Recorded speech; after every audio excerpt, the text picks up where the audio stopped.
இத பார்த்தா விலை உயர்ந்தது மாதிரி இருக்கு. இன்னைக்கு எனக்கு ஜாக் பாட்டு தான். வெங்காயம்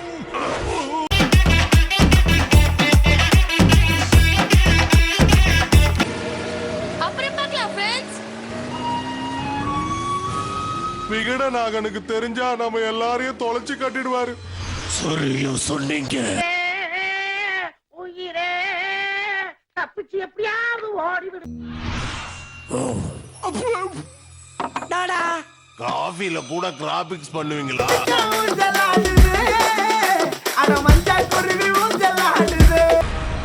பின்புலம் வந்துட்டான்டா. எனக்கு அஜபூஜ தேகம் கிடைச்சிடுச்சு. வேணாண்டா வேணாண்டா, என்ன விட்டுருங்களா. இனிமே சங்கர் எல்லாத்துக்கும் சிரமப்படணும்.